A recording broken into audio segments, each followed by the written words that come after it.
You could almost taste the air in the grand audience chamber of the Zenthari Empire. It was thick with the scent of heavy, ritual incense, the sharp tang of ozone from advanced technology, and something else, something far more primal, fear. Crystalline spires soared into an artificial nebula, bathing the assembled nobility in a soft, ethereal glow. The Zenthari were a people of impossible grace, their slender, insectoid limbs and iridescent carapaces shifting in color with their moods. Today, the chamber was a turbulent sea of anxious purples and stormy grays. Every single multifaceted eye was fixed on the two figures standing before the obsidian throne. One was the Emperor, his ancient frame looking brittle, his own carapace a dull, worried pewter. The other was the cause of all their anxiety. He was a mountain of flesh wrapped in strange, coarse fabric, an off-worlder of unsettling size who called himself Dr. Jonathan Vale. For 3 cycles, he had been a shadow at the Emperor's side, an advisor with immense and terrifying influence.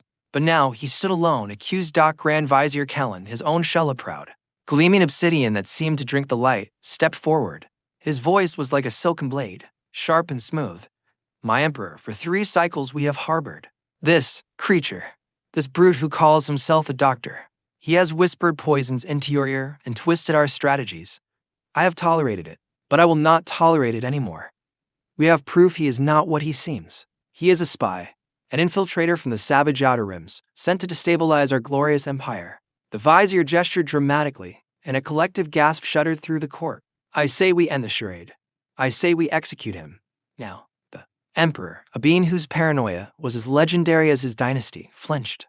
His multifaceted eyes darted toward Jonathan Vale, who hadn't moved a single muscle. The human for that is what he was, hidden beneath flowing robes and a shimmering holographic disguise. Remained impassive.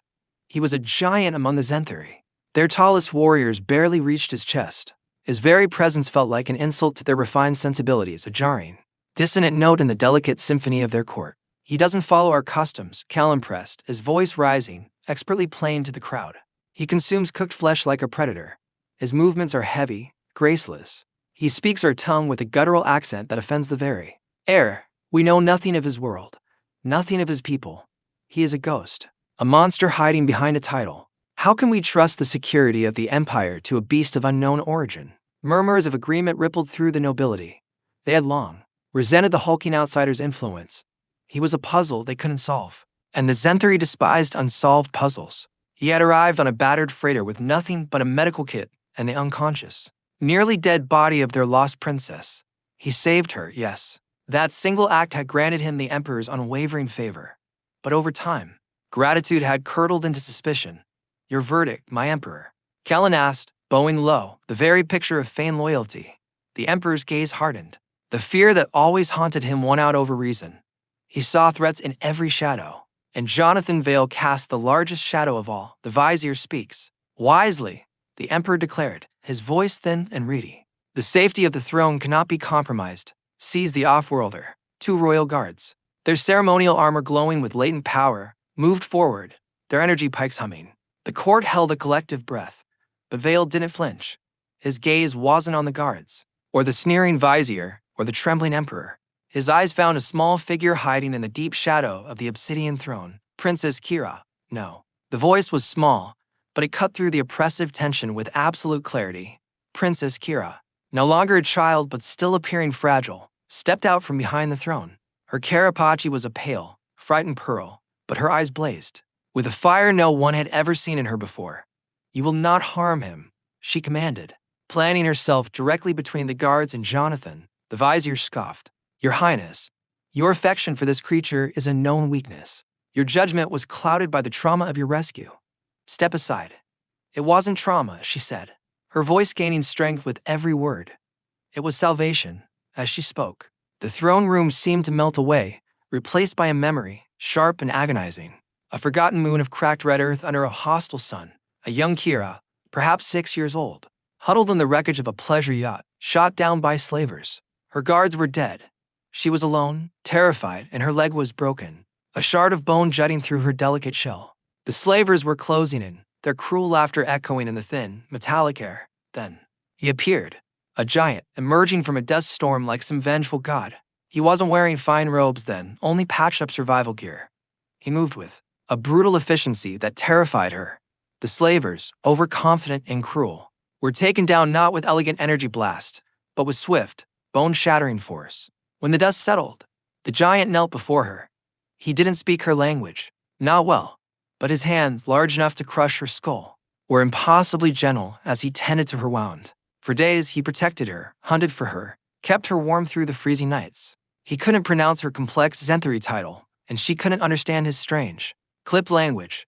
One night, delirious with fever, she had cried out for her caregiver, using a word from her infancy that meant life-giver, source of comfort.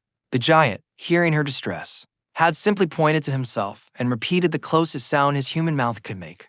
A single, simple word. Mom, to her feverish, childlike mind, it stuck. He was comfort. He was life. He was Mom. The throne room snapped back into focus. The guards hesitated, looking from the defiant princess to their emperor. Kira stood her ground, her small frame a living shield before the silent human. Father, you don't understand, she pleaded, turning to the throne. He is not our enemy. He is the reason I am alive. The reason your bloodline continues. He is everything. The vizier let out a cruel laugh. The ravings of a traumatized child. She's been brainwashed. Seize him. The guards advanced again, pushing past the princess, but Jonathan placed a gentle hand on her shoulder, moving her aside. He would not let her get hurt trying to defend him. He locked eyes with her one last time, a look of profound pride, and a hint of sadness for the secret they had kept for so long. As the guards' energy pikes rose, ready to strike, Kira's face crumpled. All royal pretense fell away, replaced by the raw terror of a child about to lose her protector. In the ringing silence, she pointed a trembling finger at the human. Her voice was a heartbroken whisper that somehow everyone heard. Mom, that's him. Stunned. Silence. The word hung in the air, utterly meaningless. Mom? The term had no translation in the Zenthari language, no cultural context. It was just a string of alien sounds. The guards froze, pikes half raised. The vizier's sneer faltered, replaced by sheer, dumbfounded bewilderment. The emperor leaned forward, his brow furrowed in confusion. What did she say? Someone whispered from the gallery. Callan recovered first. Gibberish. The girl's mind has finally broken. This only proves my point. And this now. But as the guards moved, Jonathan Vale smiled. It was a tired, sad smile. He gave a slight nod to Kira, a final acknowledgement. Computer, he said, his voice a low rumble. Deactivate protocol Sierra 7, vocal modulator, and holographic cloak offline. For a second, nothing happened. Then, the air around Jonathan shimmered violently. The bulky robes dissolved into light, revealing the form-fitting, dark gray uniform of a Terran officer. The hologram that had softened his features and given his skin an alien cast evaporated. The man who stood before them was sharper, more defined, and utterly, undeniably alien. A human. The myths were real. A collective gasp swept the chamber. Like a physical force, nobles recoiled. He was no hulking brute. He was a predator. His powerful physique now clear for all to see. Gleaming cybernetic augmentations were visible on his arms, and a neural interface blinked at his temple tech that made the Zenthari's finest creations look like children's toys. Then he spoke, and his true voice, clear and commanding, filled the hall. The guttural accent was gone, replaced by the crisp, authoritative tone of a seasoned commander. Princess Kira speaks the truth, he announced, his eyes sweeping across the terrified court. Even if you don't understand the context, my name is Commander Jonathan Vale of the Terran Confederacy's 1st Reconnaissance Fleet Observer Division. The vizier staggered back as it struck. The Emperor's jaw went slack. My mission was simple, Vale continued, his voice cold. To observe the Zenthari Empire and assess its stability. We've known for some time about the growing threat. From the Krill slavers, a threat your leadership has arrogantly ignored. Are mere pirates. They are the vanguard of a nomadic horde that has already devoured a dozen systems in this quadrant. He took a step forward, and the two royal guards instinctively took a step back. I wasn't sent here as a spy. I was sent as an observer, to see if your civilization was worth saving. Your paranoia, your infighting, your willingness to execute an ally based on fear. You were failing spectacularly.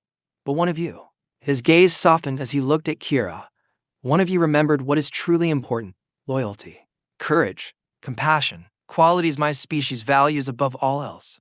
The universe is full of stories where humanity is tested, and time and again, we prove that our greatest strength isn't our technology or our military might, but our heart. If you believe that spirit is worth fighting for, then subscribe and join us for more tales of humanity's place among the stars.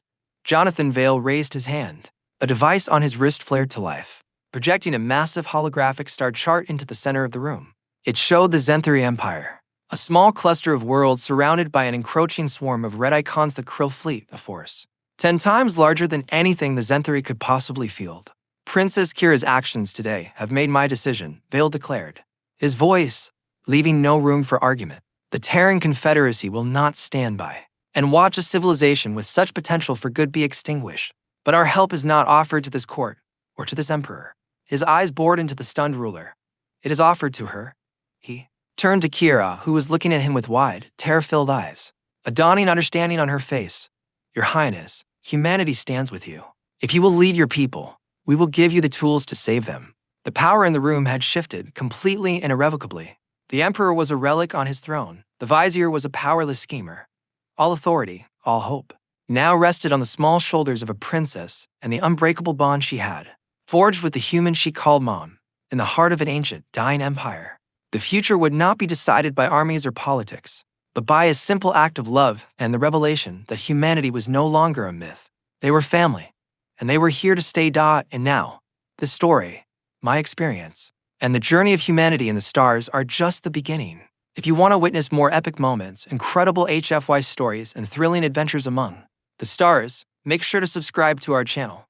Join us as we explore the galaxy, face impossible odds, and see what humanity is truly capable of.